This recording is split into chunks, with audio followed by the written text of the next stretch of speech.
Maka kemudian masuk warung tanya, "Ini halal kada?" Ya, ikannya disembelih kada? Oh, ikan kada disembelih. Iya kan? Salah-salah pulang kita. Tapi kalau ulun betakun kayak itu tampar orang. Ini halal kada? Aku mau kopiah hajinya sih. Nah, ini kan sering terjadi gitu kan. Aku mau kopiah haji, 10 kali aku sudah naik haji sini.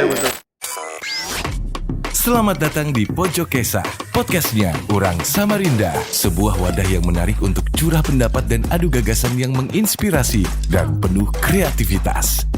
Kami hadir untuk mendinamisasikan pikiran dan sikap kekinian dan juga kedisinian yang moderat dan penuh keadaban. Di Pojok Kesah kita nggak mesti sama, karena setiap kita pasti punya sudut pandang yang berbeda dalam melihat fenomena yang terjadi. Simak obrolan seru kami di Pojok Kesah, podcastnya Orang Samarinda. Nah, jadi tadi tuh sebelum ulun kesini, Ji, dibawain teman makan. Gitu. Ngelihat judul makanannya tuh bingung. Judul kah? Apa namanya menu makanannya tuh nah? Kalau judul Bingung, Ji.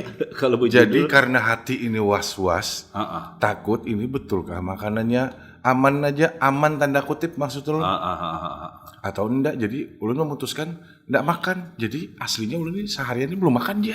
mending puasa. Ya, sekalian puasa aja kalau gitu lah. Itu juga, tapi sudah sampai malam makan belum? Belum juga. Belum juga. Nah itu mbah ini nih kan. Tempulu kita terbawain beliau ini. Nah, sekarang ulun dengan Pak Yai. Pak Yai siapa sih? Pak Yai Songkok. Pak Yai Songkok. Karena beliau pakai songkok. Jadi pas saja Pas aja. Kebetulan beliau tadi berkunjung ke sini ngobrol. Makanya pas banar. Gitu Pak Yai. Jadi teman-teman ini sekarang ini kan lagi tren makanan yang aneh-aneh namanya tuh Pak Yai. Iya. Tanpa mencari tahu asal usul makanannya ini kira-kira halalkah, kadakah, tidakkah? Gitu loh Pak Yai. Jadi saya ini was-was. Gitu. Betul.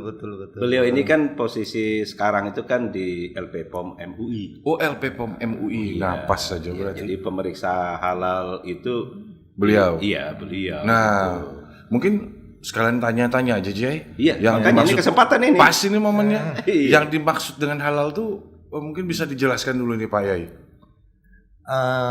Khususnya makanan ya. Makanan halal adalah makanan yang secara syar'i dibolehkan oleh agama Islam. Oke.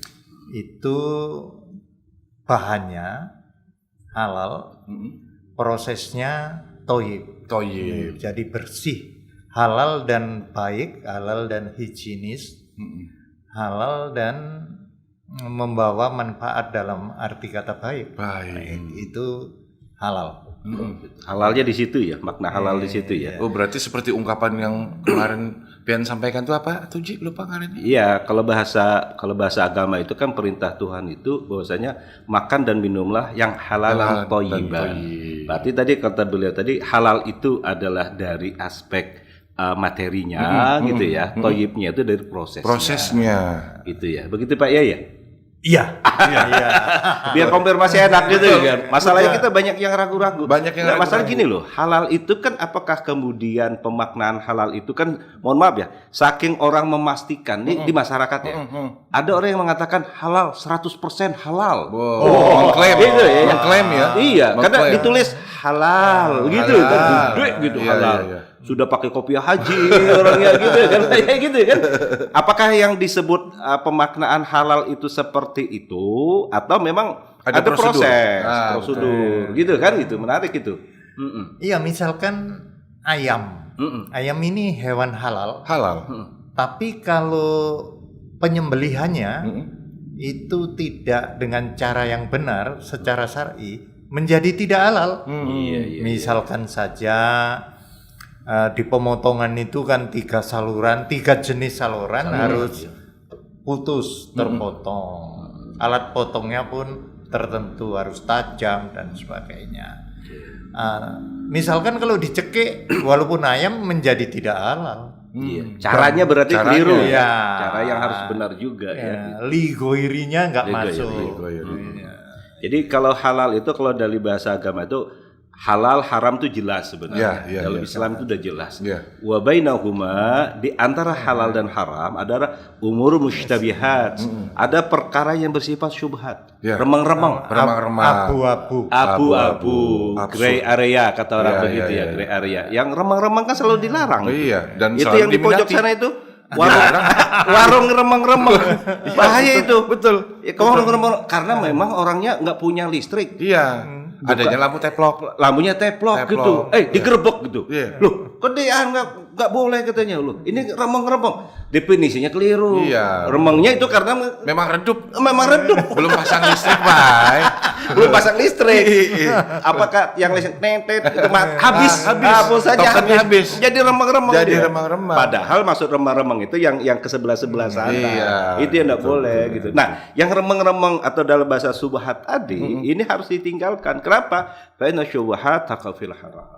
Nah, subhat itu ujung-ujungnya dia pun akan terjatuh kepada definisi haram tadi. Maka kepastian itu menjadi sesuatu yang niscaya buat kita. Gitu Pak ya. Iya.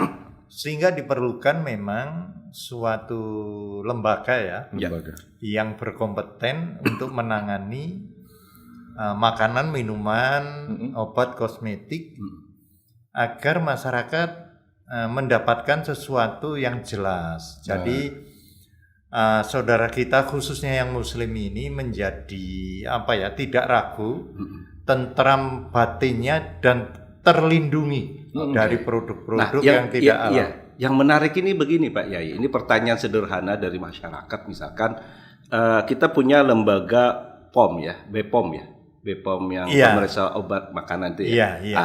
Apakah setiap sesuatu yang sudah dapat stempel, ibarat kata itu dapat sertifikasi atau stempel dari BPOM itu dipastikan halal atau tidak? Oh tidak. Belum berarti belum.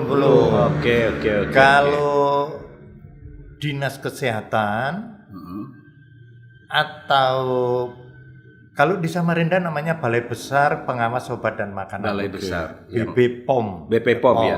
Itu dari aspek toyibnya saja. Tapi kalau dari kehalalan itu masuk ke wilayahnya Majelis Ulama Indonesia. Tapi di dalam sertifikasi halal, mohon maaf ini, itu tadi kan disampaikan halal dan toyib. Sehingga salah satu persyaratan dari sertifikasi halal itu masyarakat biar memahami itu ada izin edar. Izin edar itu yang mengeluarkan bisa dinas kesehatan, bisa Balai POM tadi. Oke. Sehingga kita semacam berbagi tanggung jawab. Walaupun insya Allah kami juga bisa melihat ini kategorinya toib atau enggak. Tapi secara legal formal itu ada di dinas kesehatan maupun Balai POM. Jadi aspek ketoiban. Nah, kalau kita merujuk kepada makna perintah undang-undang, kalau Undang-Undang 33 2014 itu kan undang sistem jaminan halal produk halal. Jadi di situ kan bahasa di pasal 4, mohon izin saya mengutip pasalnya, produk yang masuk beredar dan diperdagangkan di wilayah Indonesia wajib bersertifikat halal. Betul. Wajib ya. Artinya kalau wajib itu kalau dalam bahasa agama itu kan mutlak. Harus dilaksanakan. Ditinggalkan berdosa dong. Ya wajib. Berarti sama, mohon maaf ya, bahasa kita tuh kayak seperti kita sholat gitu kan. Menutup aurat. Itu kan wajib itu ya. Artinya ini negara sudah punya keinginan untuk memberikan kepastian hukum ya buat masyarakat kita, karena wajib tadi kan gitu kan.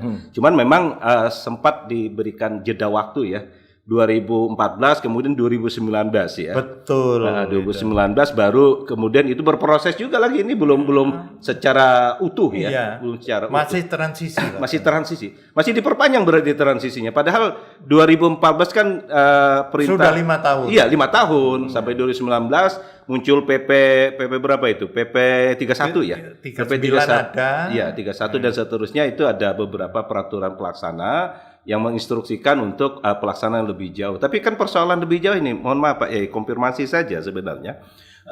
Tadi kalau di Undang-Undang 33 2014, sertifikasi halal itu kan pernyataan tertulis, melekat secara kelembagaan di Majelis Ulama Indonesia.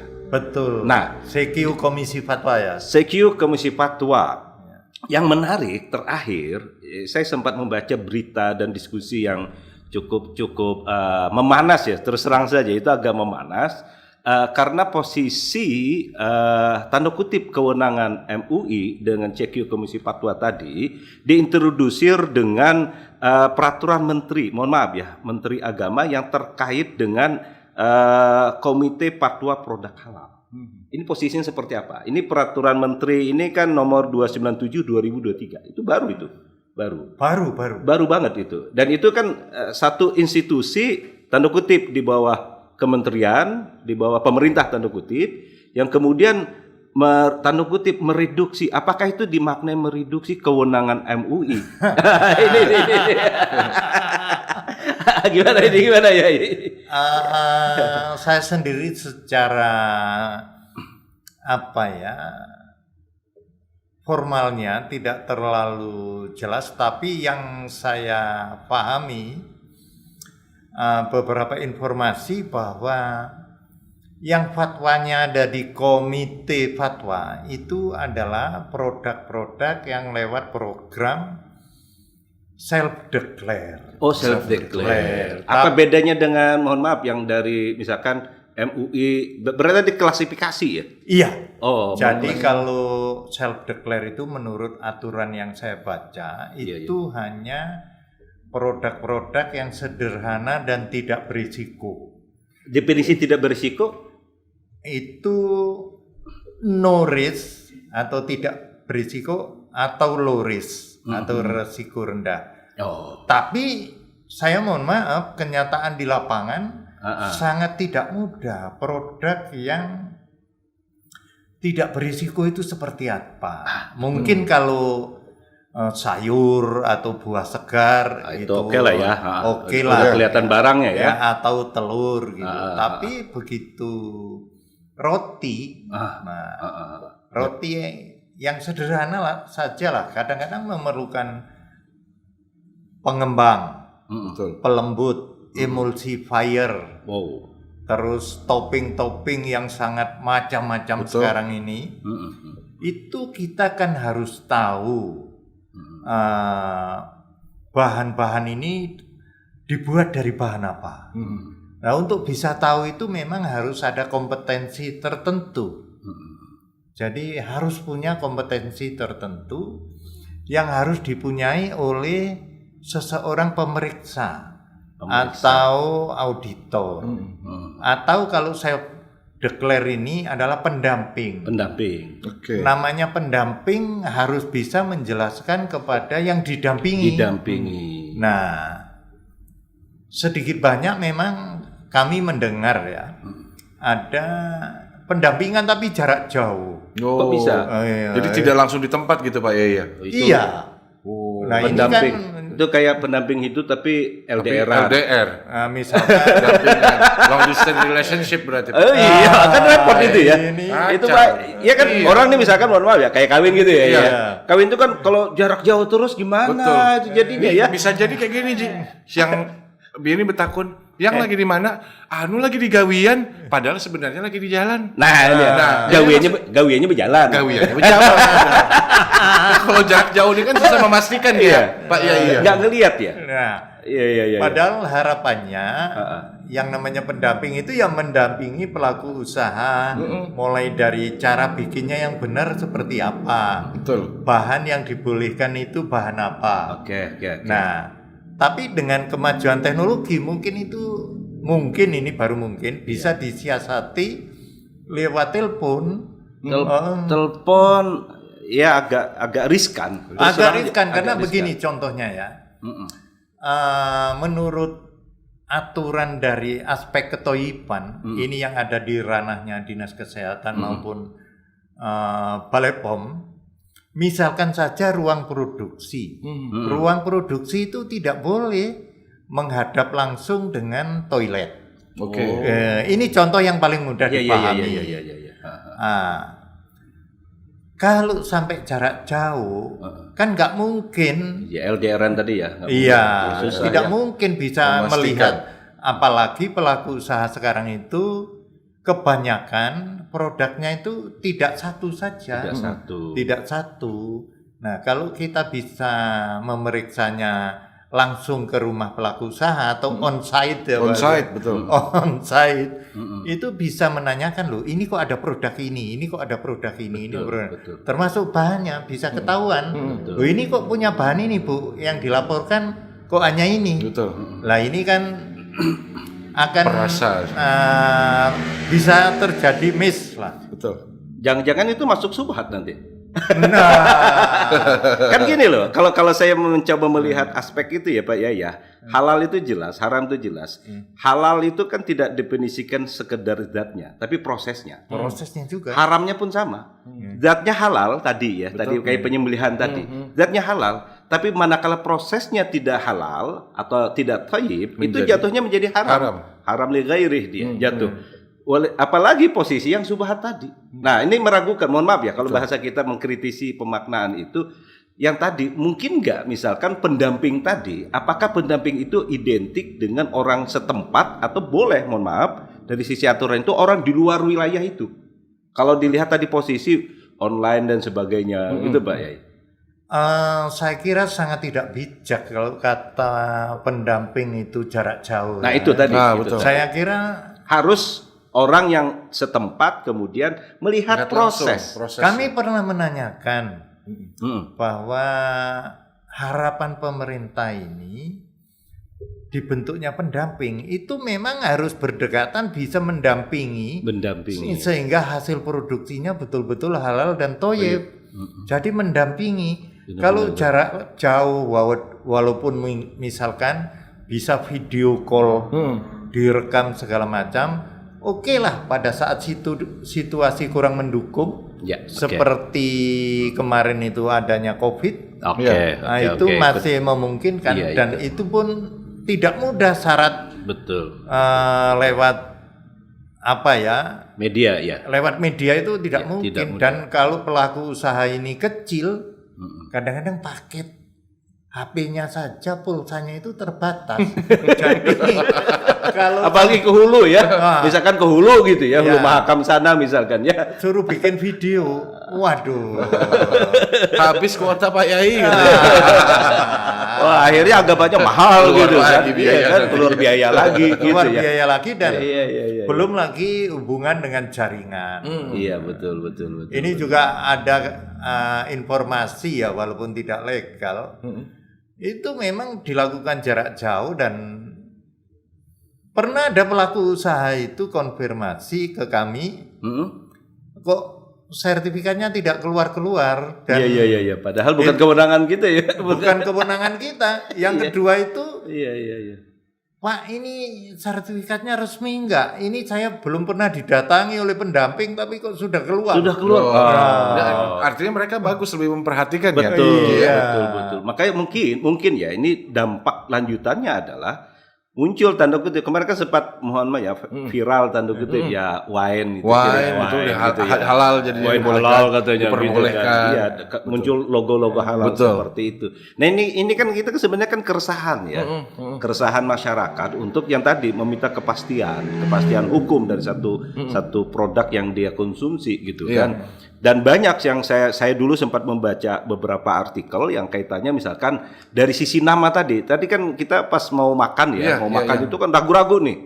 Makanya tepat sekali itu kalau bahasa kita tuh dak mayuribuka ila ma la yuribuka, sesuatu yang meragukan tuh ditinggalkan. Iya, untuk meyakinkan ini yakin apa enggak gitu. Makanya kesadaran kita terhadap halal itu menjadi sesuatu yang niscaya. Dan itu penting buat kita yang beragama Islam khususnya ya. Dan sebenarnya makna halal tadi yang kita sebut bahwa ini kebutuhan. Jadi kalau kita membicarakan tentang halal itu sebenarnya sesuatu yang bersifat primer buat kita, daruriyah sifatnya. Dan itu dampaknya sebenarnya agama itu punya nilai hikmah. Dampaknya terhadap orang yang mengkonsumsi makanan yang haram itu dampaknya luar biasa. Makanya nggak heran tuh kalau kekanakan nakal, mucil dipadahi. Iya kalau ini Abah Ulun Bahari memasani kayak gitu. Nah, nanti kamu jaga anakmu, perhatikan makannya. Ulun kira nih pala makannya tuh beli baras, nasi. Ternyata bukan itu. Dalam hati ulun tapi perhatikan di tihi. Makanya enggak, perhatikan makannya tuh dari mana asalnya, kayak apa bikinnya, bagaimana prosesnya. Dan itu berpengaruh terhadap perkembangan anak dan perilaku anak rupanya. Oh, betul. Jadi mungkin bahasa yang agak ini ya. Makanan, minuman atau yang lainnya itu sangat berpengaruh terhadap kehidupan kita. Jadi ada korelasi positif antara makanan, minuman dan lain-lain terhadap perilaku manusia. Jadi kadang-kadang misalkan karena asupan barang yang tidak halal terlalu banyak, kita itu mungkin lupa bahwa ini bukan hak kita tapi kita miliki, kita haki, bukan haknya merasa hak dia. Mungkin ya mohon maaf lah bahasa biar lebih jelas saja. Sekarang ini kan kasus, mohon maaf, di Indonesia korupsi itu seperti enteng aja. Sesuatu yang biasa aja. Iya. Di mana katanya? Oh, di negeri ini. Wah, udah orang nganggap Wakanda. Negeri Wakanda. Makanya memang mungkin harusnya dari rahim itu bundanya harus makan makanan yang halal. Iya, sampai lahir, sampai dewasa, sampai meninggal lagi. Karena kan salah satu dampak dari itu kan doanya tidak diterima atau ibadahnya tidak diterima. Masya Allah. Terus hatinya membatu. Merasa jauh dengan Allah. Betul. Seperti ada tabir antara kita dengan Allah. Makanya luar biasanya Islam tuh begitu ya. Iya, hati-hatinya. Iya, betul. Jadi hati-hatian itu. Makanya Islam itu kan jadi jalan hidup ya, jalan hidup kita. Mau selamat di dunia ya dalam beragama itu gitu loh. Dan sangat detil loh Islam itu mengajarkan kita perintah, dan itu perintah. Kalau dalam bahasa usul fikih al aslu fil amri lil wujub, wajib. Dan saya sepakat dengan Undang-Undang 33 2014 ini bahwasanya barang yang masuk, dikonsumsi, diperdagangkan itu wajib bersertifikat. Jadi beredar di Indonesia kecuali sudah pasti haramnya ya. Sudah pasti haramnya. Itu ada pengecualian. Kalau misalkan BAB itu ya. Bab 1 kan? Bab 1 ya? Kaki pendek. Iya, kaki pendek. Gelarnya banyak. Ada ini juga ya. Ada. Kaki pendek. Bab 1 gitu loh. Mohon maaf juga, itu makanya tidak heran misalkan rumah makan. Makanya pengalaman dulu Pak ya, rumah makannya mohon maaf, udah Islami banget gitu. Iya. Ternyata pas buka menunya bab 1 semua. Bab 1 semua. Iya, rumah makan Firdaus itu wah, surga ini pasti kalau makan. Ternyata begitu nyampe kami buka-buka, ternyata luar biasa, kaki pendek semua. Padahal itu searchingnya udah lapar ceritanya Pak ya. Udah lapar gitu kan. Ayo coba searching rumah makan terdekat yang ini. Muncul namanya rumah makan Firdaus. Islami banget. Woi, ini halal ini. Yakinlah surga udah dapat. Namanya ini nama surga gitu. Pas datang di situ kaki pendek. Ya kayak pian tadi. Itu sudah. Puasa sudah ya. Itu sudah. Iya, padahal sudah minum banyu ya kalau. Itu juga. Aduh, yang ini saya pertanyaan nih Pak. Ini bekalnya untuk saya sendiri dan juga anak-anak dan adik-adik dan warga-warga kita lah. Jangan sampai menggunakan 3H. Halal, haram, hantup. Karena sekarang itu orang lagi ada makanan yang lagi tren, viral, itu nggak bakal cari tahu ini halal nggak. Yang ditanya enak nggak, rasanya unik, hajar, ngikut ngantri. Betul. Halal haramnya belakangan dulu. Belakangan. Nah ini mungkin bisa dikasih tahu ke kita nih Pak, tips atau cara mengetahui makanan yang mau kita konsumsi itu aman dan halal. Yang paling mudah sebenarnya sama praktis untuk masyarakat itu kita lihat logo halal. Logonya. Logo dulu, walaupun belum Semua 100% valid. Ya. Bahkan ada logo halal yang belum bersertifikat halal. Ada itu. Oh iya. Ya, sehingga Kasus ya. untuk pelaku usaha atau produsen harusnya selain logo halal ada nomor registrasinya, sehingga bisa kita cek dari HP. Udah ada aplikasinya Pak ya? Ya ada, itu valid atau tidak. Nah, terutama yang dari jalur MUI ya, itu ada nomor registrasinya, kita cek halal atau enggak. Bisa, termasuk QR code-nya ya. Aduh, itu bisa. Tapi ya kadang-kadang maaf lah, adik-adik kita yang sekolah itu yang penting kan murah. Iya, betul. Murah Itu, dan unik, enak. Wah, ceritanya kan gitu ya. Aneh. Yang saking anehnya tuh mohon maaf ya. Itu kan kita sempat viral juga tuh, rumah makan yang mohon maaf ya, tempatnya saja. Iya. Itu yang wastafel. Iya. Kalau wastafel masih lumayan. Wastafel sampai apa? Tempat kloset. Kloset, astagfirullah. Itu sudah nggak kebayang itu loh. Jadi sesuatu yang bahkan dalam Islam itu kan yang menjijikkan pun. Oh iya. Jadi di meja itu kloset itu betul. ya. Makan bakso. Terus tempat duduknya mohon maaf ya, ini terlepas dari usaha apa orang punya. Cuman kan dalam kreativitas orang terserah lah Pak ya. Itu. Kreativitas boleh, tapi kan harus memahami norma. Ya, estetika terus etikanya seperti apa. Makan saja kita udah punya etika. Tempat duduknya udah kloset. Betul. Mangkuknya itu aduh ya Allah, saya bilang. Terus yang jenisnya pun dibuat sedemikian rupa, membentuk seperti itu. Ini kan kalau bahasa lainnya itu, kalau dulu misalkan di LPPOM kan sudah ada norma ya. Norma yang sudah ditegaskan. Sesuatu yang identik dengan sesuatu yang sudah jelas keharamannya itu tidak bisa diterima proses sertifikasinya. Tapi fakta di lapangan, mohon maaf ya, ada beberapa produk yang sudah namanya itu jelas identik dengan sesuatu yang haram, gitu ya. Mohon maaf, ada sebutan hamburger itu udah beredar dan itu produk dari yang tadi pendampingan tadi ya. Salah satunya begitu Pak ya. Apa seperti itu? Termasuk yang lagi ini viral, wine halal. Iya. Itu yang mohon maaf, yang kalau bahasa ada budayawan kemarin itu, ini jangan-jangan katanya ya, air putih dikasih nama wine. Gitu ya. Ini jangan-jangan loh katanya kan.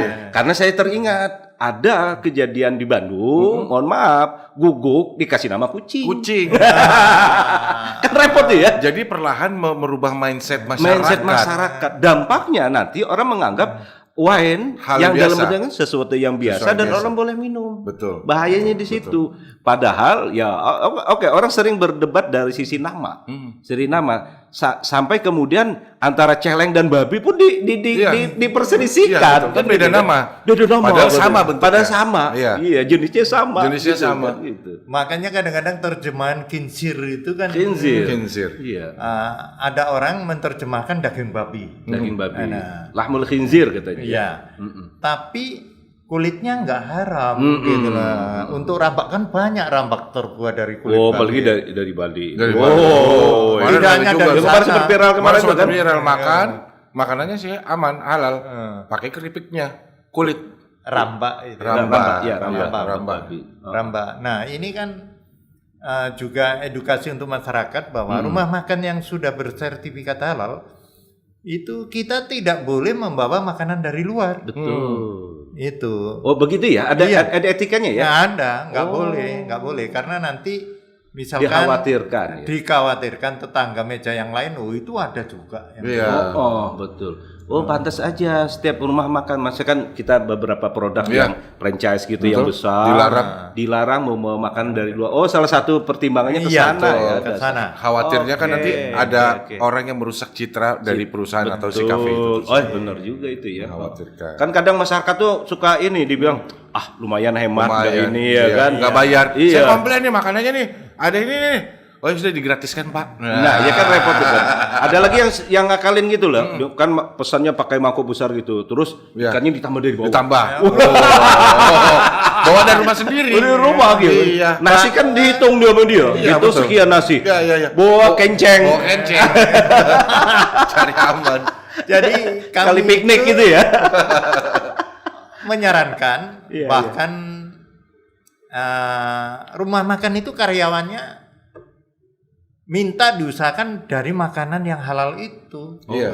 Iya. Kalau semuanya membawa dari rumah, Oh, repot. ya kasihan mereka sebenarnya pengen berhemat mungkin. Sehingga kami menyarankan dari pimpinan rumah makan ya, kalau bisa ya diusahakan sebisa mungkin untuk makan yang di situ, yang halal. Oke. Nah, ini untuk pelaku usaha, kan ini kan wajib bersertifikat halal. Jadi barang yang diperdagangkan itu diedarkan. wajib bersertifikat halal. Nah, ini kan persoalannya kan antara hulu hilir ini kan ada satu proses panjang ini, Pak Yai. Idealnya itu halal itu di sisi mananya gitu. Dari hulu sampai hilir. Dari hulu hilirnya ya. Iya, dari hulu sampai hilir. Karena misalkan saja hulunya itu ayam tadi. Kalau proses penyembeliannya sama proses pemotongannya itu tidak betul, ini sampai ke bawah kan tidak betul. Misalkan ada pakai soto ayam, begitu juga daging, rawon segala macam. Jadi dari hulu, terus begitu masuk ke rumah makan, kan kita periksa di rumah makan itu bisa bersertifikat halal asal semua bahan yang dipakai dan prosesnya betul, artinya bahannya halal, prosesnya thayyib. Oke. Itu Prosesnya thayyib ya. Ya. Jadi dapurnya itu juga menentukan, bukan hanya di tempat pajangan atau di tempat kita makan, tapi dapurnya harus diperiksa. Makanya agak mengkhawatirkan tadi kalau bahasa pendampingan. Sebenarnya prinsip pendampingan itu kan niat awalnya itu kan mempermudah ya sebenarnya. Iya, Baik niatnya. Cuman pas saat implementasinya mungkin ini kita melihat proses itu dampaknya. Itu tadi pendampingannya itu tidak optimal, tidak maksimal. Karena satu dari sisi kapasitas secara personal mungkin gitu ya. Itu satu. Idealnya ya mereka yang paham tentang dunia itu. Iya, kalau hanya sekedar kata orang ya sudah oke, kan problem juga gitu. Kita nggak lihat. Ya memang pendamping itu harus mengetahui bahan yang dipakai oleh yang didampingi ini betul-betul halal. Begitu juga dari aspek higienitas atau kebersihan lingkungan dari tempat produksi. Iya, tempat produksi itu harus terjamin. Misalkan di dalam proses memasak itu dari lembaga terkait itu menyarankan yang seharusnya pakai penutup kepala, higienisnya ya. Itu sarung tangan. Untuk hal-hal tertentu itu diperlukan. Karena bagaimana perasaan kita kalau kita misalkan makan menu, ternyata di menu itu ada rambut. Iya. Itu saya kira sudah mengurangi selera kita. Jelas, Pak. Dari aspek kebersihan juga. Iya. Tapi beda kalau rambutnya rambutan kan menunya rambutan. Menunya rambutan dimakan. Tapi ini Pak kalau boleh jujur aja Pak, lapar saya ini Pak. Oh iya sudah gitu ya. Kalau kayak gitu, nah habis ini kita cari makan. Ingat akan, nang halal. Nang halal. Berlogo ada logo tulisannya halal. Halal. Bukan yang halal nang tulis yang kayak inilah halal 100%. Jangan. Tapi halal itu yang resmi dari pemerintah. Iya kan? Atau yang dahulu itu masih ada logo dari MUI. Kan itu ada sekarang ini kan muncul yang logo terbarunya yang dikeluarkan pemerintah. Berarti itu kan produk beberapa tahun terakhir ini ya. Yang kalau sebelumnya itu yang masih berlaku itu kan dari MUI. Nah, umumnya kan masih banyak yang dari MUI gitu Pak ya. Iya. Nah, itu artinya kesadaran kita terhadap produk halal. Nah, produk halal tadi itu perlu dipahamkan dengan anak-anak kita. Betul. Kita mulai dari kita, mulai diri sendiri, keluarga kita, terus orang sekitar kita. Kalau mereka setiap kali ingin makan, misalkan masuk ke rumah makan, restoran bertanya tentang jangan sungkan ya. Jangan sungkan. Itu kan hak. Itu hak warga negara ya untuk betul. mendapatkan kepastian sesuatu. Dan ini perintah undang-undang loh ya. Betul. Karena perintah undang-undang, ya kita juga harus sadar tentang implementasi undang-undang itu. Maka kemudian masuk warung tanya, "Ini halal kada?" Ya, ikannya disembelih kada? Oh, ikan kada disembelih. Iya kan? salah pulang enak kita. Tapi kalau ulun betakun kayak itu tampar orang. Ini halal kan? Aku mau kopiah hajinya sih. Nah ini kan sering terjadi gitu kan. Betul. Lu mau kopiah haji, 10 kali aku sudah naik haji di sini. Masa kata aku jawab kata. Nah, tapi kan tadi kata beliau tadi, problemnya itu kan tidak sekedar barangnya. Betul, tapi prosesnya. Tapi prosesnya yang harus dipahamkan sehingga apa yang kita terima itu ada sesuatu yang dipastikan kehalalannya. Mungkin itu nang ada warung sebelah nang anyar buka. Nang Acil Esah. Acil Esah. Nah, kemarin lewat di mana kotak. Nah, yang kita betul selamat semalam itu kita makan di situ. Ulun betakun semalam tuh sudah proses halal Sidin. Oh, sudah aman. Sudah terverifikasi berarti juga. Iya, Sidin sudah mengajukan di LP POM, sudah keluar sertifikatnya, makanya mencari doa selamat, minta doakan semalam itu. Makanya kita makan situ aja. Nah, sekalian bawa Sidin. Mudah-mudahan bermanfaat lah. Amin. Makasih banyak Pak Yai. Insyaallah kita ketemu lagi. Makasih banyak Pak Yai. Sudah kita makanan dulu Pak Yai. Makan dulu ya. Saya lapar benar Pak Yai.